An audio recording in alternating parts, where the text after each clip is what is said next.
जय हिंद प्यारे साथियों। आज की एक और शानदार भर्ती में आप सभी साथियों का स्वागत है। नए हो तो चैनल को सब्सक्राइब जरूर कर लीजिएगा और हाँ, बेल आइकन को प्रेस कर दे ताकि आने वाले सभी गवर्नमेंट जॉब संबंधित लेटेस्ट नोटिफिकेशन आपको सबसे पहले मिले। चलिए बात करता हूँ मैं आज की यह वैकेंसी किसकी तरफ से निकाली गई है। तो प्यारे साथियों बता दूँ आपको मैं, यह वैकेंसी आप लोगों की निकाली गई है उत्तर प्रदेश गवर्नमेंट की तरफ से। जी हाँ, Sanjay Gandhi post graduate institute of medical sciences की तरफ से यह वैकेंसी निकाली गई है। और बिल्कुल यहाँ पे जो आप लोगों का है नर्सिंग ऑफिसर की वैकेंसी है, बहुत सारी वैकेंसी है। देखिए डिटेल सारी मैं देने वाला हूँ, कब से आपके फॉर्म स्टार्ट हो जाएंगे, सिलेबस क्या रहने वाला है, किस प्रकार से एग्ज़ाम इसकी होगी।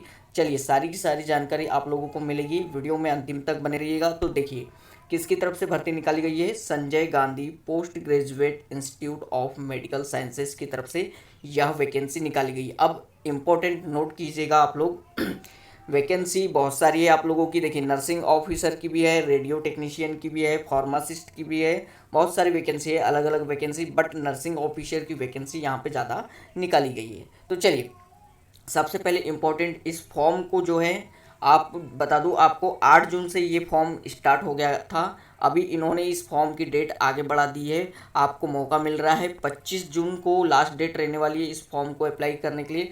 ध्यान दीजिएगा 25 जून, इससे पहले अगर आपने फॉर्म नहीं डाला है तो फॉर्म को ज़रूर अप्लाई कर दीजिएगा। चलिए आगे देखते हैं हम लोग, सारी की सारी इंपॉर्टेंट डिटेल मैं यहाँ पे शेयर करने वाला हूँ। The detail of vacant post position is here as under. तो देखिए यहाँ पे आप लोगों की कौन कौन सी पोस्ट इन्होंने निकाला है, सारा का सारा टेबल यहाँ पे चर्चा कर देता हूँ मैं। देखिए जूनियर इंजीनियर की वैकेंसी निकाला है, ओके, जो कि आप लोगों की एक पोस्ट है। कितनी नंबर ऑफ वैकेंसी है, एक।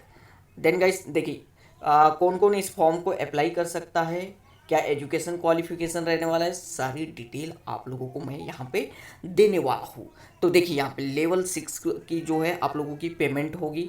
आगे बात करते हैं, सीनियर एडमिनिस्ट्रेटिव ऑफिसर की वैकेंसी है, स्टेनोग्राफर, रिसेप्शनिस्ट की वैकेंसी, नर्सिंग ऑफिसर की वैकेंसी है। देखिए 1426 वैकेंसी नर्सिंग ऑफिसर की है, रिसेप्शनिस्ट की 19 है, स्टेनोग्राफर की 84 पोस्ट है और सीनियर एडमिनिस्ट्रेटिव असिस्टेंट की 40 पोस्ट है।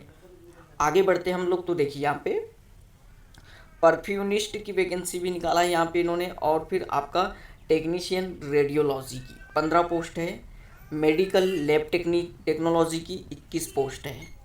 चलिए आगे देखिए बहुत सारी वैकेंसी है। इंपॉर्टेंट आप लोगों का जिन्होंने बीएससी नर्सिंग कर रखा है उनके लिए आप लोग जो है फॉर्म डाल सकते हो, किसका, नर्सिंग ऑफिसर का। टेक्नीशियन रेडियोथेरेपी की 8 पोस्ट है। देन गाइस आगे बढ़ते हैं हम लोग, तो टेक्निकल असिस्टेंट न्यूरो ओटोलॉजी की 3 पोस्ट है, जूनियर फिजियोथेरेपिस्ट की 3 पोस्ट है, जूनियर ऑक्यूपेशनल थेरेपिस्ट की 3 पोस्ट है।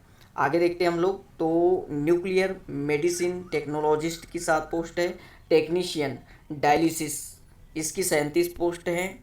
देन ये आप लोगों की एक और है, sanitary inspector GR first 8 post इसकी भी निकाला है। देखिए अब इन सबको जो है, इन सारी की सारी पोस्ट को अप्लाई करने के लिए आपके पास क्वालिफिकेशन क्या हो आपको लगने वाला है, ये सारी डिटेल भी मैं देने वाला हूँ। इससे पहले आप लोगों को बता दूँ इस फॉर्म को अप्लाई करने के लिए कितनी फ़ी लगने वाली है। तो सबसे पहले जनरल कैंडिडेट को एप्लीकेशन फ़ी लगने वाली कितनी, 1000 रुपये लगेगा ऑनलाइन आवेदन करने के लिए।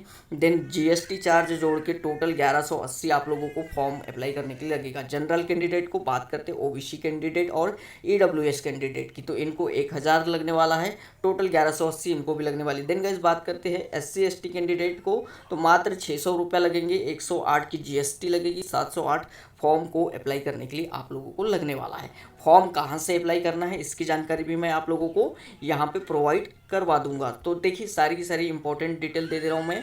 अब देखिए यहाँ पे एज क्राइटेरिया, कितने एज वाले कैंडिडेट इस फॉर्म को अप्लाई कर सकते हैं। तो देखिए कम से कम 18 वर्ष आप लोगों की आयु होना चाहिए और अधिकतम यहाँ पे 40 वर्ष। आयु सीमा में छूट भी दी जाती है, जैसे कि ओबीसी कैंडिडेट को यहाँ पे कितने साल की छूट दी जाती है, 3 साल की छूट दी जाती है। देन गाइस एससी और एसटी कैंडिडेट को 5 वर्ष की छूट दी जाती है। चलिए बढ़ते हैं आगे इंपॉर्टेंट जानकारी और, तो देखिए अब बात कर लेते हैं हम essential qualification and experience and other professional qualification, ठीक है।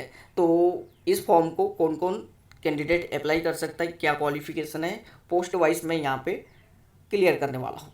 चलिए, जूनियर इंजीनियर टेलीकॉम के लिए आप लोगों के पास क्या क्वालिफिकेशन होना चाहिए, ज़रूरी आवश्यक क्वालिफिकेशन, तो first class diploma in telecommunication या इलेक्ट्रॉनिक्स इंजीनियरिंग, है ना।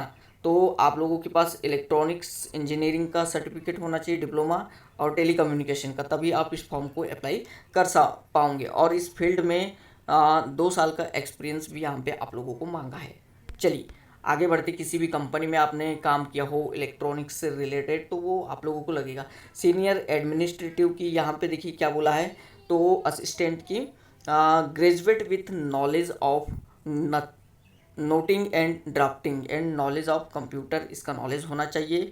और टाइपिंग की स्पीड भी बोला है 30 वर्ड पर मिनट की इंग्लिश टाइपिंग, अथवा आप लोगों की हिंदी की 25 वर्ड पर मिनट की यहाँ पे आप लोगों को लगेगा। Experience minimum 1 year experience in government public service undertaking या ऑटोनोमस गवर्नमेंट, या जिस भी संस्थान में आप लोगों ने टाइपिंग का काम लिया है वो एक्सपीरियंस आप लोगों को यहाँ पे लगने वाला है। बात करते हैं आगे स्टेनोग्राफर की पोस्ट। स्टेनोग्राफर की पोस्ट आप लोगों के पास ग्रेजुएट होना चाहिए आप लोगों को। स्टेनोग्राफी स्पीड यहाँ पे मांगा है 80 वर्ड पर मिनट इन हिंदी और इंग्लिश, ठीक है। टाइपिंग स्पीड आप लोगों की ये अलग से 25 वर्ड पर मिनट और हिंदी की, ये सब आप लोगों को सारी जानकारी ठीक है। चलिए अब देखते हैं अगली पोस्ट रिसेप्शनिस्ट की।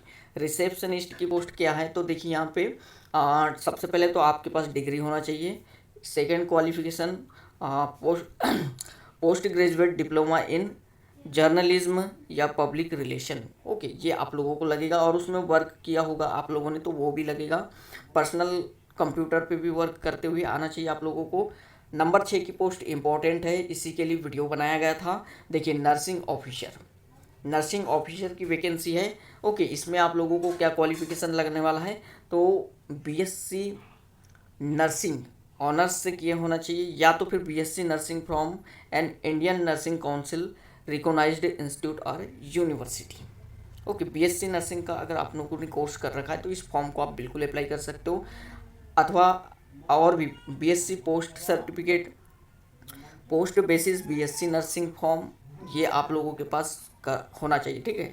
Then guys registered as nurse and midwife in state, या तो चल जाएगा आपका इंडिया नर्सिंग काउंसिल का भी चल जाएगा, ठीक है, आपका रजिस्टर्ड होना चाहिए। चलिए या तो देखिए यहाँ पे और आप लोगों को diploma in general nursing midwifery यानी जीएनएम वाले भी इस फॉर्म को अप्लाई कर सकते हैं, ओके गाइस। चलिए आगे बढ़ते हैं। आगे देखिए यहाँ पे 3rd नंबर पे आप लोगों के पास जीएनएम वालों के लिए क्या लगेगा, आप लोगों को 2 years experience in minimum 50 bedded hospital, यानी 50 बेडेड का हॉस्पिटल पे आप लोगों ने जो है 2 साल कार्य किया होगा, तो आप इस फॉर्म को अप्लाई कर सकते हो, ठीक है। चलिए आगे देखिए यहाँ पे परफ्यूमिस्ट की वैकेंसी है, इसमें भी आप लोगों को BSc degree in medical perfusion from a recognised institute में आप लोगों का वर्क होना है। चलिए टेक्नीशियन रेडियोलॉजी, तो ये आप लोगों का इसमें क्वालिफिकेशन क्या लगने वाला है, देखिए यहाँ पे 10+2 साइंस सब्जेक्ट और equivalent from a recognised board या यूनिवर्सिटी। तो साइंस 12th से पास आउट होना चाहिए, 12th साइंस से पास आउट होना चाहिए। Then guys diploma 2 year course in radiography का आप लोगों ने किया होना चाहिए, 1 ईयर का आप लोगों को अनुभव रेडियोग्राफर के रूप में मांगा है। देन गाइस अगर आप लोगों के पास ये नहीं है तो बीएससी ऑनर्स 3 ईयर का कोर्स इन रेडियोग्राफी आप लोगों को लगेगा, ठीक है। चलिए ये आप लोगों का है मेडिकल लैब टेक्नोलॉजी का, तो इसमें क्या क्वालिफिकेशन लगने वाला है, तो देखिए यहाँ पे bachelor degree in medical laboratory technology, medical laboratory science में आप लोगों ने कर रखा है कोर्स, तो वो आप लोगों को लगेगा। एंड अटैच्ड विथ देखिए एक्सपीरियंस में मांगा है 100 बेडेड का जो है हॉस्पिटल, उसमें आप लोगों ने कार्य किया हो तो इस फॉर्म को आप अप्लाई कर सकते हो। टेक्नीशियन रेडियोथेरेपी, इसमें भी आप लोगों को 12th पास आउट होना चाहिए साइंस से, और डिप्लोमा 2 ईयर का कोर्स रेडियोथेरेपी में आप लोगों ने किया होना चाहिए, और 1 ईयर 1 साल का अनुभव आपको रेडियोथेरेपी टेक्नीशियन का होना चाहिए। अथवा BSc honours 3rd year course radiotherapy, ये आप लोगों के पास होना चाहिए। टेक्निकल असिस्टेंट न्यूरो ओटोलॉजी का है आप लोगों के पास, तो ये सारा का सारा क्वालिफिकेशन है उसका। और भी पोस्ट है बहुत सारी देखिए यहाँ पे, ये आप लोगों का जो है डिस्क्रिप्शन बॉक्स में ऑफिशियल जो है पीडीएफ आप लोगों को भेज दिया जाएगा। ओके, चलिए आप देखते हैं हम इस फॉर्म को आप लोग अप्लाई कैसे कर सकते हो। तो अप्लाई आप लोगों को कहाँ से करना है, तो देखिए यहाँ पे ये आपकी ऑफिशियल साइट है, किसकी, Sanjay Gandhi institute of medical sciences की ऑफिशियल साइट है। http://www.sgpgims.organization.in, ये आप लोगों की ऑफिशियल वेबसाइट है। इस पे आप लोग फॉर्म को अप्लाई कर सकते हो। फॉर्म पे देखिए फोटोग्राफ लगेगी आप लोगों की, स्कैन्ड सिग्नेचर लगेगी, ईमेल आईडी, मोबाइल नंबर, ये सारा की सारा डिटेल आप लोगों को लगेगा। ओके, 10th 12th की मार्कशीट लगेगी, डिप्लोमा, ग्रेजुएशन, पोस्ट ग्रेजुएशन, जो भी आप लोग फॉर्म जिसके लिए अप्लाई करोगे उस प्रकार से आप लोगों को डॉक्यूमेंट भी लगने वाले हैं। ठीक है, ये सारी की सारी डिटेल मैंने दे दिया हूँ। एग्ज़ाम आप लोगों का होगा कैसा, रिटर्न टेस्ट होगा सिलेक्शन के लिए। ओके, सबसे पहले तो आपके प्रश्न, ओके, और फिर उसके बाद आप लोगों का सिलेक्शन होगा। तो गाइस, आने वाले सभी लेटेस्ट गवर्नमेंट जॉब संबंधित नोटिफिकेशन प्राप्त करने के लिए हमारे चैनल को सब्सक्राइब भी कर दीजिएगा और बेल आइकन को भी प्रेस कर दे। थैंक यू साथियों।